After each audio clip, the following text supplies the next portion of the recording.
In this video, we're going to be focused on quadrilaterals and specifically the area of quadrilaterals. So our essential questions are, what are the types of quadrilaterals and how do you find the area of a quadrilateral?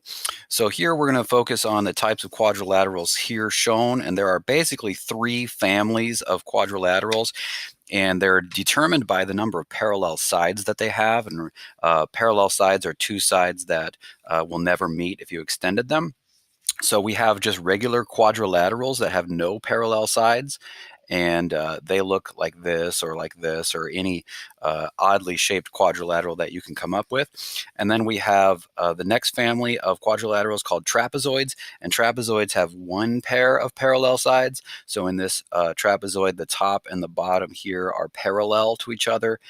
These two sides over here are not parallel to each other. And again, this middle one, the top and the bottom are parallel to each other. And then here we have these two sides that are parallel to each other and the other two are not.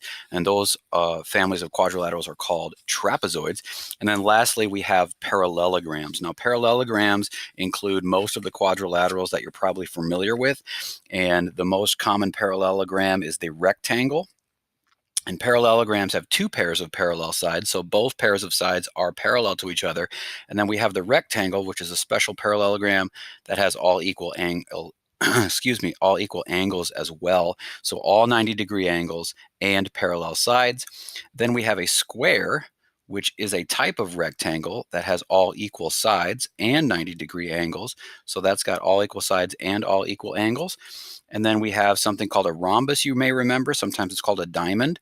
And then this one does not have particularly all equal angles, but it does have all equal sides. So a rectangle and a rhombus kind of join forces to create a square. So a square is a rectangle and a square is a rhombus at the same time. Here I have another rectangle, and then here we've got just kind of a generic parallelogram. It's not a rectangle, it's not a square, it's not a rhombus. So these are the types of quadrilaterals we're going to be discussing, and then specifically we're going to be finding the areas of these two types of quadrilaterals, trapezoids and parallelograms. So what kind of quadrilaterals are these? See if we can identify them. This quadrilateral has two pairs of parallel sides. These sides are parallel and these sides are parallel, and it has all equal angles. This is a rectangle. This one right here has all equal sides and parallel sides and all 90-degree angles. These little slashes here mean that all the sides are equal. This is a square. This would be the best way to name it. It's also a rhombus, and it's also a rectangle, and it's also a quadrilateral, but the best name for it is square. So we try to name it by the most specific name we can give it. This shape here has two pairs of parallel sides. These two sides are parallel, and these two sides are parallel. None of the angles are, sorry, not all of the angles are equal to each other. So this is just a parallelogram. And then this one here, again, has two pairs of parallel sides, and all of the sides are equal, but not all the angles are equal. So this is not a square, but this is a rhombus. All equal sides is a rhombus, but not all equal angles. Here we only have one pair of parallel sides. The left and the right sides are parallel to each other. The other two are not. So one pair of parallel sides, that's a trapezoid. And then here we have no pairs of parallel sides at all. So this is just a quadrilateral. That's the only name we can give it. So that's identifying the different types of quadrilaterals we could have. That's important to be able to identify them because we find the areas of them slightly differently. So how do you find the area of a quadrilateral? Well, for parallelograms, it's base times height. Okay, we're always going to take the base times the height in a parallelogram, and then I've got some examples of here of identifying the base and the height. So when you have a rectangle, it's pretty easy. It's just like kind of length times width here, because the two sides, one of them is the base and the other one is the height. So base and height are pretty easy to identify in a rectangle. Same for a square, where the base and the height are actually the same length. So easy to identify there. But when it comes to parallelograms, one side here is the base, but this other side right here is not the height. Okay, the other side on a parallelogram is not the height, because we don't measure the height of something kind of at an angle. If I were to measure your height, I would measure straight from the ground to the top of your head. I wouldn't measure from the top of your head diagonally down to the ground somewhere. So you're going to see something like this inside of a parallelogram, and it's going to be perpendicular or make a 90-degree angle with the base. So the two measurements that are perpendicular to each other or form a 90-degree angle with each other, those are the base and the height. So we have to use this measurement right here, this inside measurement, or the distance between these two parallel sides is the height. So we have to be careful with that when we have parallelograms, because one of the sides is not going to be the height. Trapezoids, it gets a little bit more tricky. In a trapezoid, we actually have two bases. There are two bases in a trapezoid, and we call them base 1 and base 2.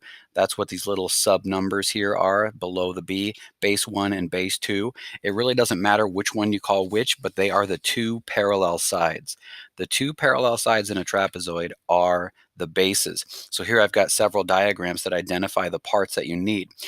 So to find the area of a trapezoid, we're going to have base 1 plus base 2. We're going to add those lengths together and then find half of it. So we're kind of averaging the lengths of the bases. So base 1 plus base 2, and then find half of it, and then multiply that by the height. So in this trapezoid, these are the parallel sides, the top and the bottom. So that's base 1 and base 2, and the distance between them is the height. The perpendicular distance between them is the height. So the distance between the bases is the height of a trapezoid. Now, height doesn't always mean up and down, like you'll see in this next one. Here, the left and the right sides are parallel to each other. So these are base 1 and base 2, and the height is the distance between them. Notice it goes left and right, even though we still call it the height. So this trapezoid is kind of turned on its side. So it's not always up and down. That is going to be the measurement of our height. And then here we have a trapezoid that has a 90-degree angle in it. So this side is going to be the height. And then the top and the bottom here are base 1 and base 2. And then that'll be the height. So different looks here for trapezoids and identifying the two bases and the height. So really that's all we need to be able to do with quadrilaterals is identify bases and heights, because that's what we're going to use to find the areas of our shapes. So let's find the area of these quadrilaterals, and then I've got the formulas here for parallelograms and trapezoids. So here we have a trapezoid, this first one, and I have the formula right here, 1/2 times base 1 plus base 2 times height. So these are the two parallel sides right here and here. So this is my base 1 and base 2. Again, it doesn't matter which one I call which. And then this is the height, the distance between them, that 8 inches. So my area is 1/2 times 15 plus 12 times 8. So that's how I'm going to find the area of this trapezoid. So 15 plus 12 is 27. So the area equals 1/2 times 27 times 8. So when I perform that, 1/2 times 27 times 8 is 108. And then that's going to be inches squared. That's the label we put on our areas, 108 inches squared, or square inches. Okay, that's the area inside that quadrilateral. So a little bit more complicated for the trapezoid. Here we have a rectangle, which is a lot easier to find the area of. This is just going to be base times height. So this is my base and this is my height. So that's just 32 times 11. So the area of this rectangle is going to be 352 millimeters squared, or square millimeters. Make sure we put the correct label on our areas there. Here we have a square, and there's only one measurement, and that's 7 yards. Well, since it's a square, I know that both sides are 7. So the area is base times height, or 7 times 7, which is 49 yards squared. Again, make sure you put the right label on those. And then here I have a parallelogram, and this is the base, and remember this is the height right here, that perpendicular distance, that perpendicular height. So the area is going to be base times height, so I'm going to take 13.5 times 6.1, and 13.5 times 6.1 gives me 82.35, and that's centimeters squared, or square centimeters. And then lastly, I have another trapezoid. These are the two parallel sides, so these are my bases, base 1 and base 2. And then since this is perpendicular to the both of the bases, this is going to be the height. So this is my height. We'll call this base 1. We'll call this one base 2. So the area will be 1/2 base 1 plus base 2 times the height of 4.2. And that's 1/2 times 3 plus 5 is 8 times 4.2. And 1/2 times 8 times 4.2 is 16.8 meters squared. So finding the areas of quadrilaterals, you need to know base or bases in the case of a trapezoid, and heights, identifying bases and identifying heights, and using the correct formula to find the area.